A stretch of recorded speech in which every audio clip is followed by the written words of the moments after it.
Hello and welcome to Safe Schools. I'm Commander Curtis Graves. And I'm Andy Howard. Andy, we're going to have a great show today because we have someone who has come to everyone's home at some point via television to educate them on what's going on in the city of Mobile. I know I'm teasing people just a little bit. However, very soon we'll be telling them who the guest is. And I think they're going to be happy as I am to have the guest that we have today. And I think it's going to be a great show. We'll be right back. As a student in the Mobile County Public Schools, there are a few things I've come to expect. One is a quality education, and the other is a quality lunch. Not only are our school meals well balanced, meeting all federal nutritional standards, but they also have less fat, fewer calories, and they taste really good. Oh, and I forgot to mention, our school lunches contain whole wheat, grains, fruits, and vegetables to give me the energy and brain power to get me through the day.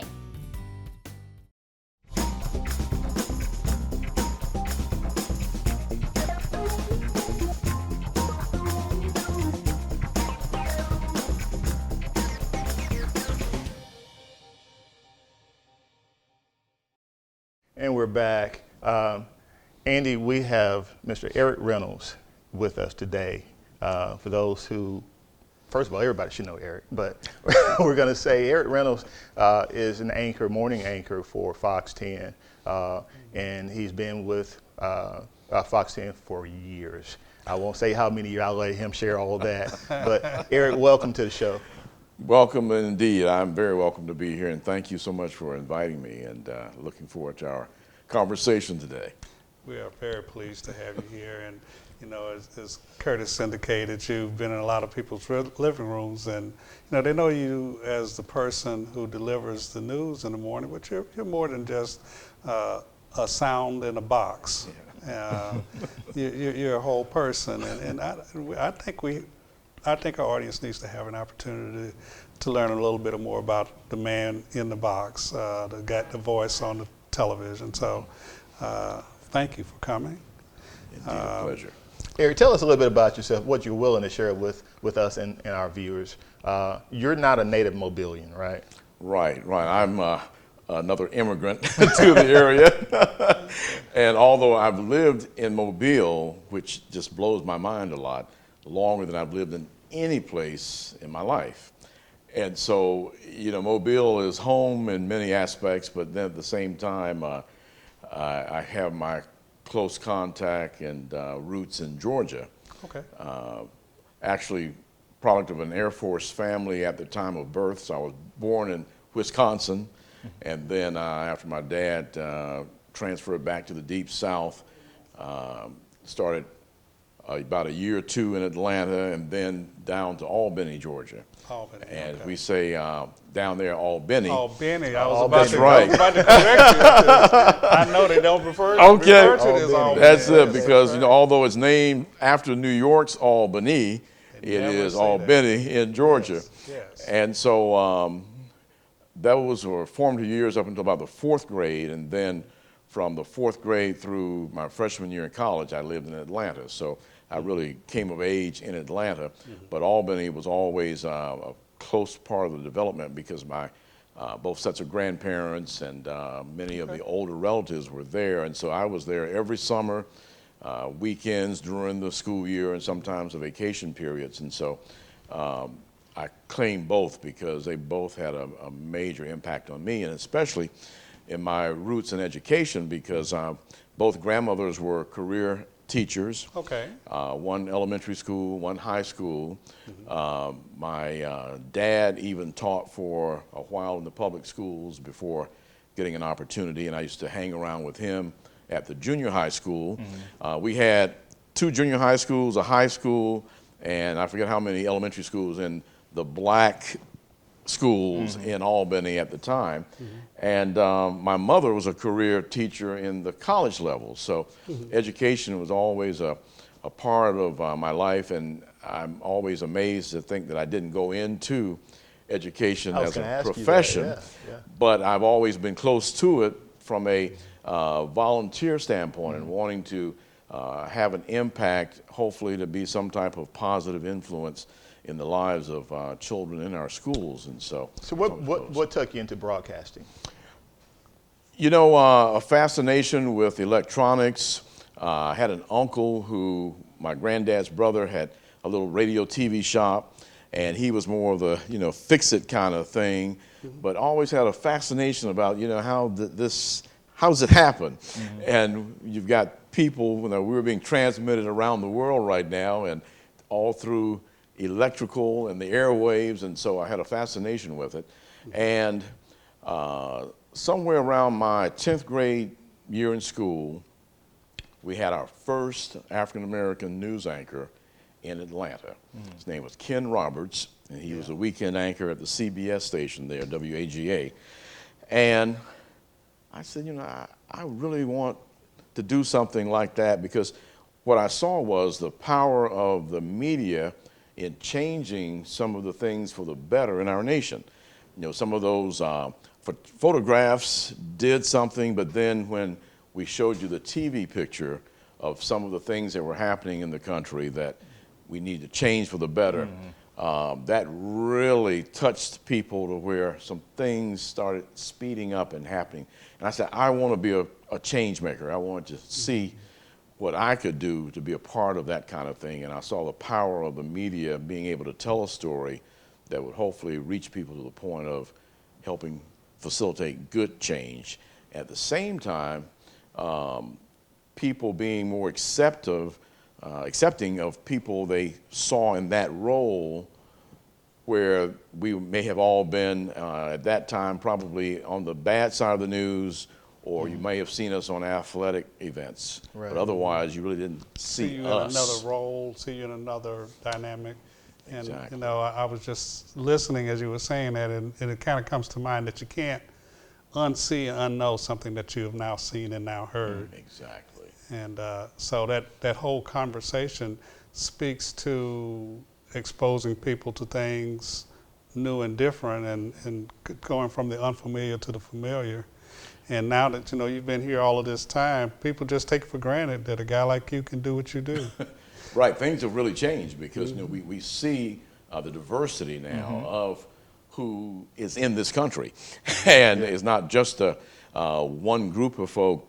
In fact, that, you know, for most of our time of growing up, that we're all counted in that boat of over 40, is that it was just not just one ethnic group, but one gender. Right. Right. As you all both remember, you know, having two white males, Huntley Brinkley, like the network, Right. and That's then right. Cronkite. Cronkite, Right, you know, right. and Edward R. Murrow and the Murrow, others. that's right. Just one white male or two white males bringing you the news. And right. so things have really evolved. And it's, you know, I look back and I don't see myself writing a story about myself and what I have done over the years. But when I look back at it, I have really been in some incredible places. Before coming here, covering some incredible things in the other markets I worked.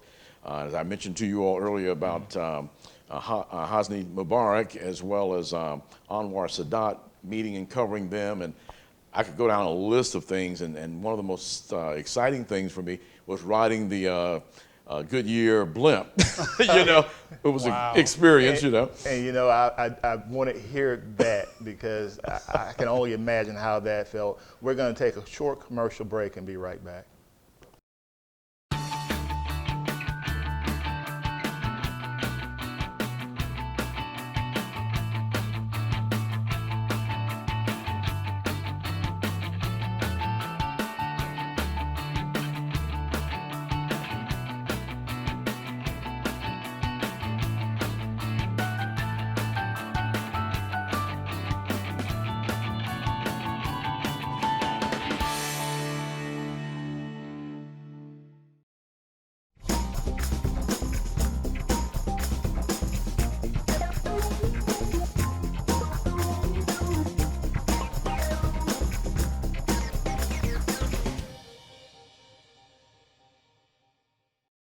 It's a fact.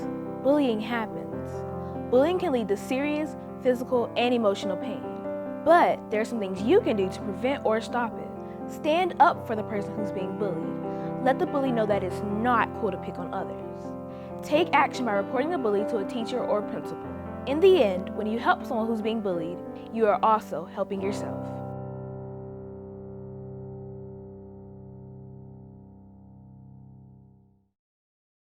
And we're back.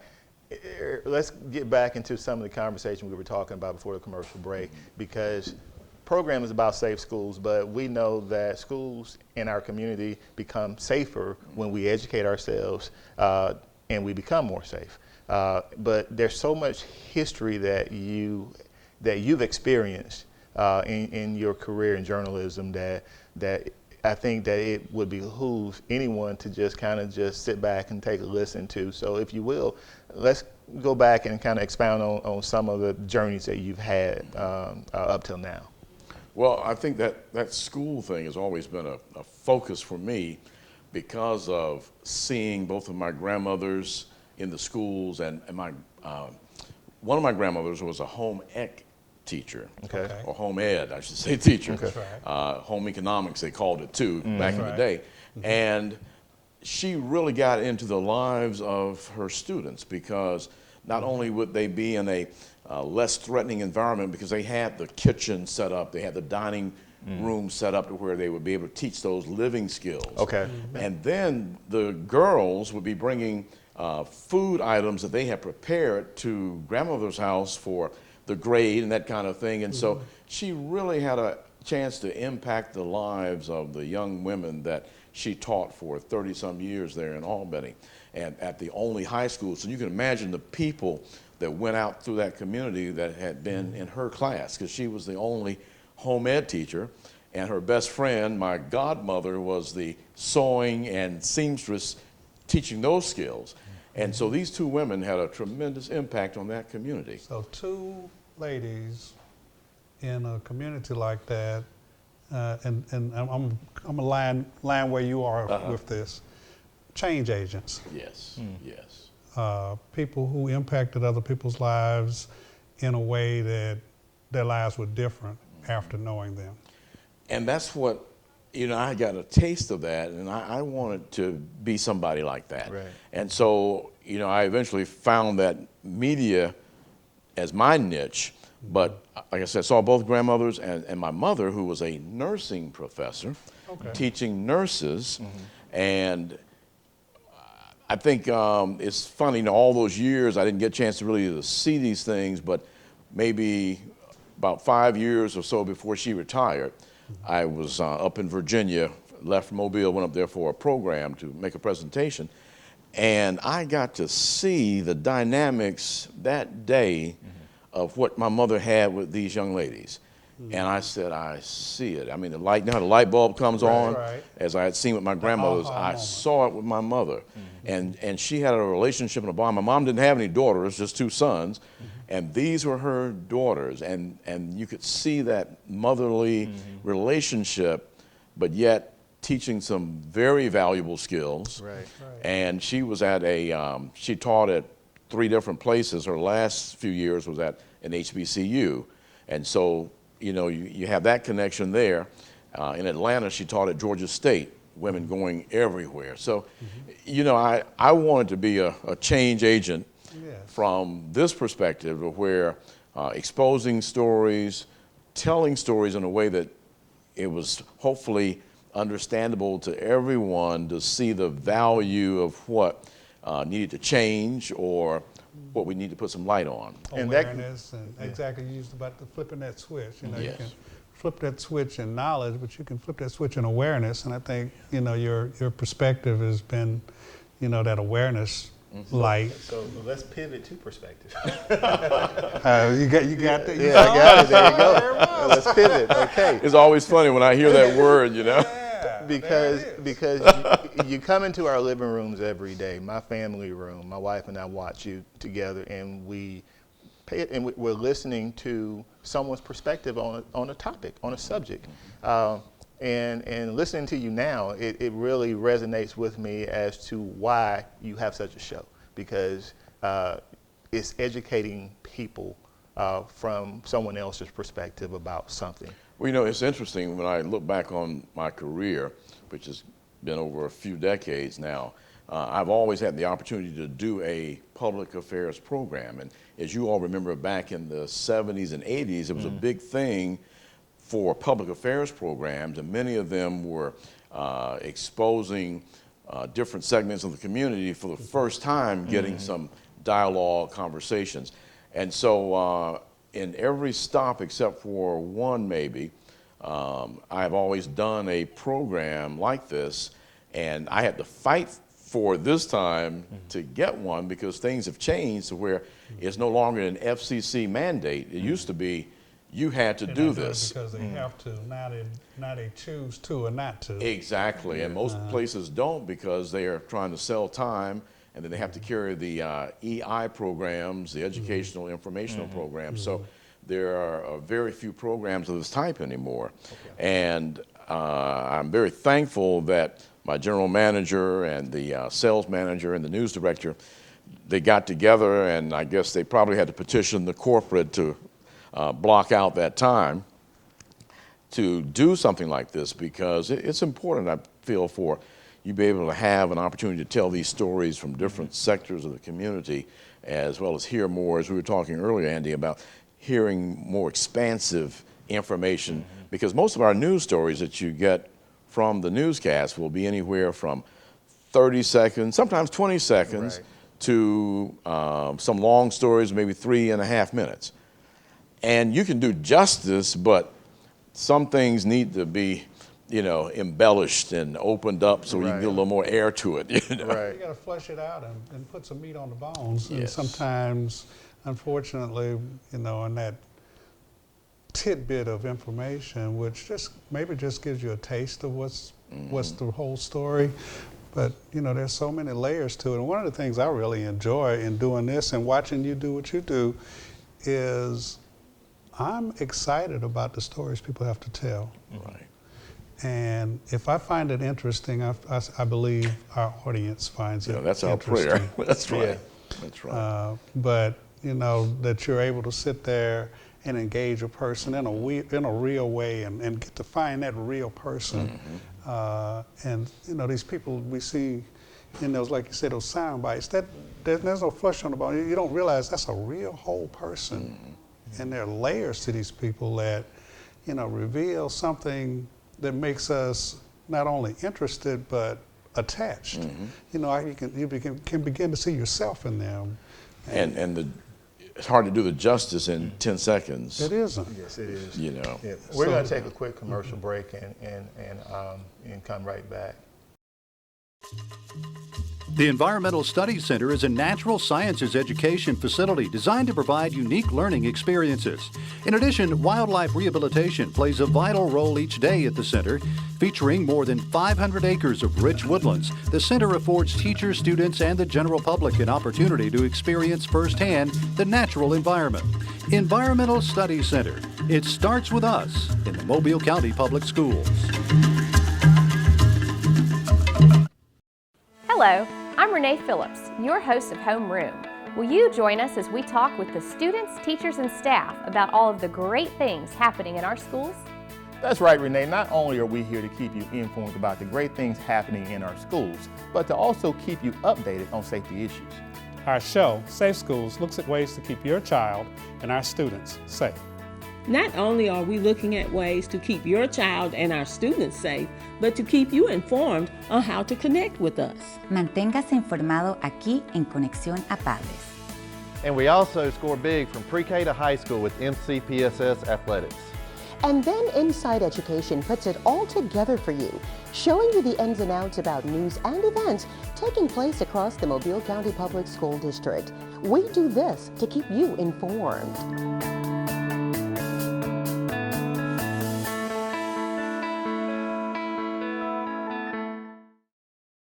And we're back.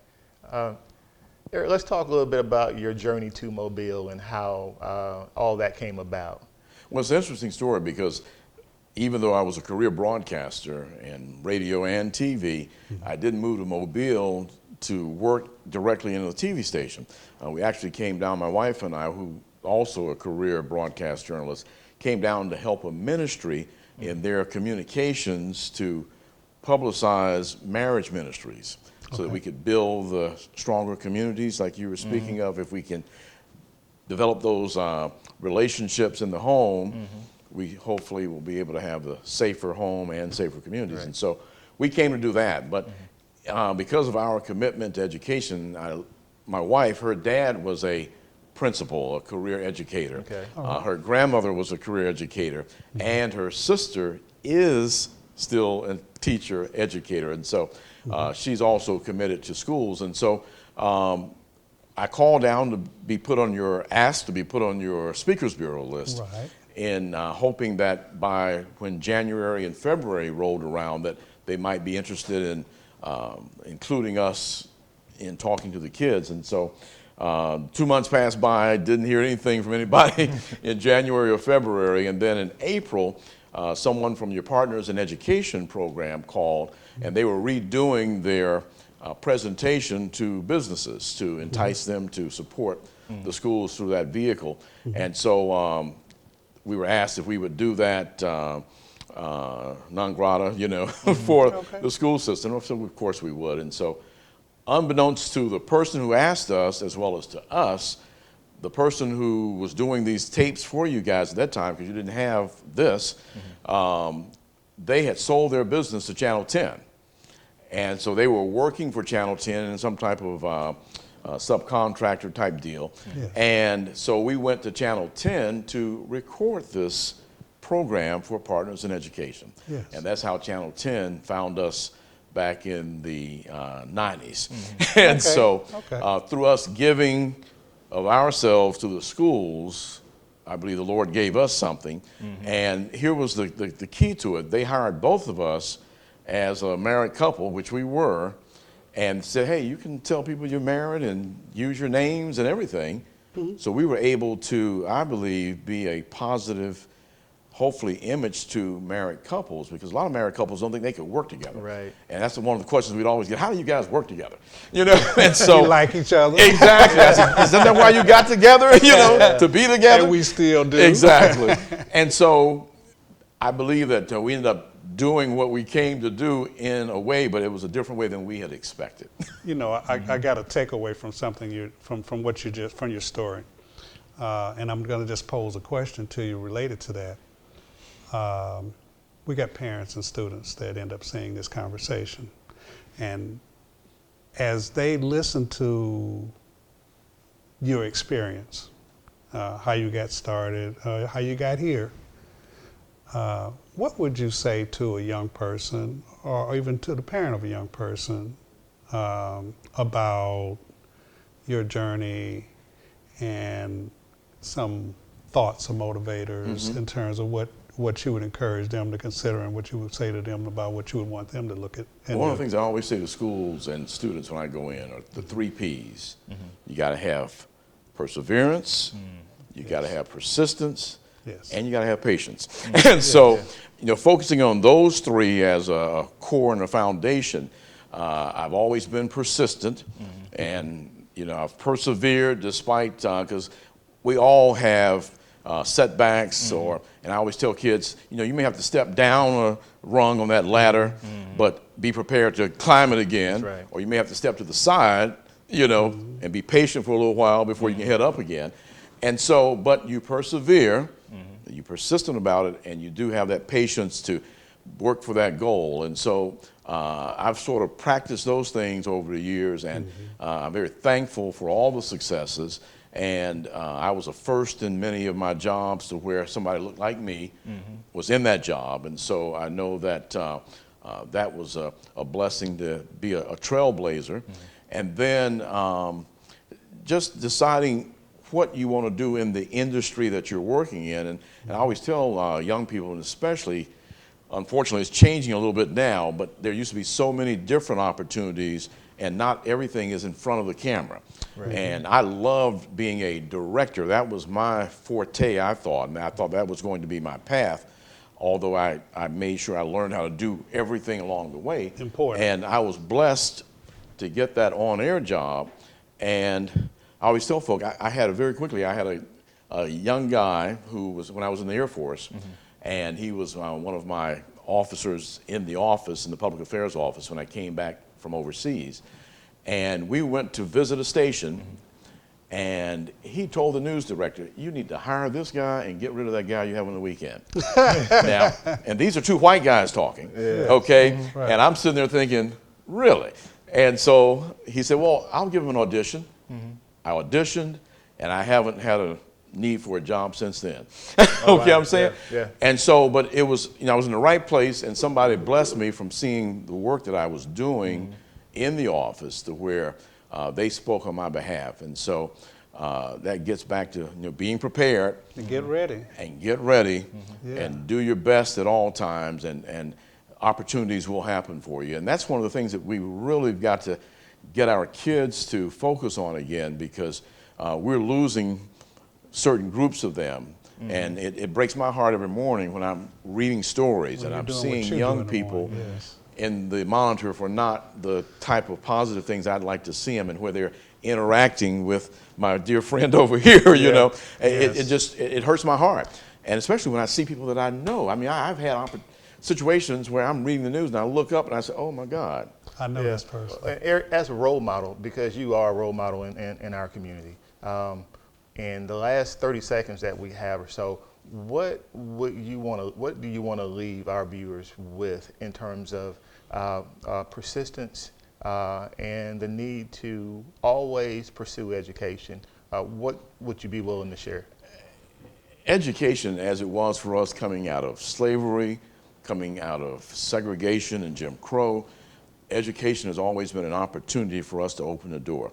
Now, that's for somebody that looks like me, but for any child, education is the key for a successful future. And I think that we've got to get kids thinking again, okay, I've got 12, and parents to reinforce this, you get 12 years of free education. That's what you guys give us. Take advantage of it. 12 years.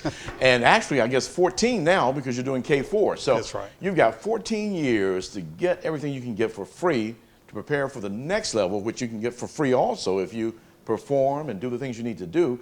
And it's going to open the door to a world that's incredible. We were talking earlier about a trip that you took recently, and I've visualized that place in my mind for years through education and awareness, and you got to see it. But it's that type of concept where I saw myself doing this. I put pictures up when I was in the military so I could say, that's where I'm going. I lost an assignment due to technology changing, and I didn't know where I was going next. And then when I got the next assignment, it was even better than the first. Well, I got to tell you, it's been great just hearing you share so much rich history with us and our viewers. We'd love to have you come back again when you're able. Okay. I know you're a busy man, but this has been Safe Schools. And Andy? Thank you, Eric. Great talk. Thank you all both very much. I've enjoyed the conversation. Thank you so much.